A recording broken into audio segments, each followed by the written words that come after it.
Urusi na Marekani zimeingia rasmi katika kile kilichoitwa vita baridi.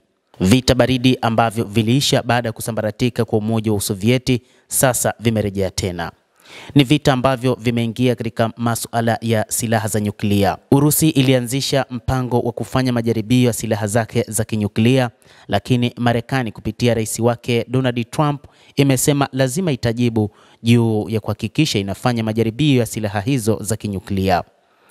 Taarifa ambayo ilitolewa na waziri wa ulinzi wa Urusi Andrew Belousov ilisema kwamba Urusi lazima ijiandae kwa majaribio kamili ya nyuklia kujibu mipango ya Marekani ya kuanzisha tena mpango wake wa majaribio ya kinyuklia.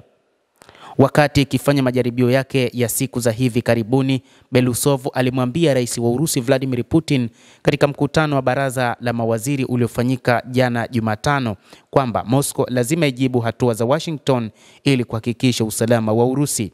Ni vyema kuanza kujiandaa kwa majaribio kamili ya nyuklia mara moja. Putin alijibu kwa kusisitiza kwamba Urusi imesema kwa muda mrefu kwamba itazingatia mkataba wa kupiga marufuku ya majaribio ya nyuklia, mradi wanachama wengine hawatakiuka makubaliano. Ikiwa Marekani au mataifa mengine yanayohusika na mkataba husika yatafanya majaribio haya, basi Urusi pia itahitaji kuchukua hatua zinazofaa za kulipiza kisasi, rais huyo wa Urusi Bwana Vladimir Putin alisema katika mkutano wa baraza la mawaziri. Moscow imesema ni lazima itajibu hatua zote za Washington ili kuhakikisha usalama wa Urusi na ni vema kuanza kujiandaa na majaribio kamili ya nyuklia mara moja. Hii ni kauli ambayo ilitolewa na Belousov, waziri wa ulinzi.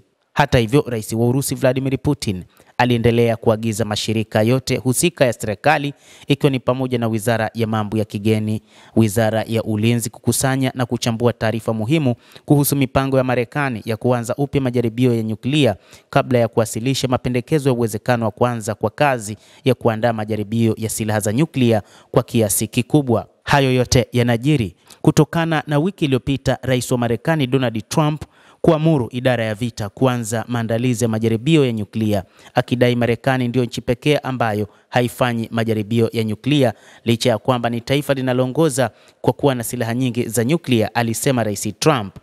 Trump alishutumu Urusi na Uchina kwa kufanya milipuko ya siri ya nyuklia, ingawa Moscow na Beijing zimekanusha madai hayo.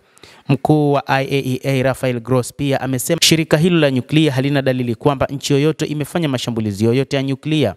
Kufuatia taarifa hiyo ya Trump, msemaji wa Kremlin Dmitry Peskov alisema kuwa Moscow bado inasubiri ufafanuzi kutoka upande wa Marekani kuhusu maana kamili ya maoni ya rais wa Marekani.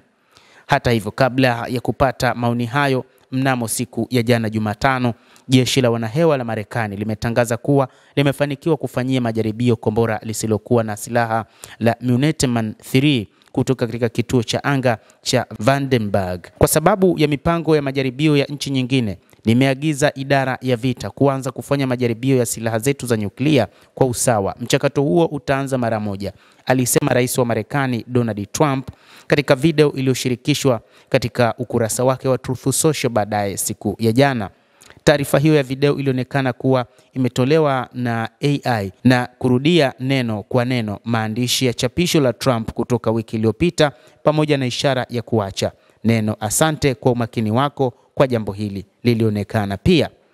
Mtazamaji wa The World News, hali inazidi kuwa mbaya kiasi kwamba hata wakala wa nishati ya nyuklia ulimwenguni walielezwa wakisema kwamba sasa kuna kuelekea ni mwendelezo wa vita baridi, hasa vita vya nyuklia kati ya mataifa makubwa ambayo ni wamiliki wa silaha za nyuklia, huku ikitoa marufuku juu ya kufanyika kwa majaribio ya silaha hizo.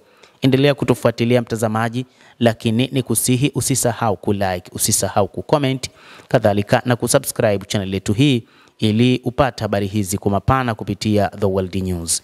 Mimi ni Adam Hussein, endelea kuwa nasi wakati wote, endelea kutufuatilia uweze kufahamu mengi yanayojiri katika ulimwengu.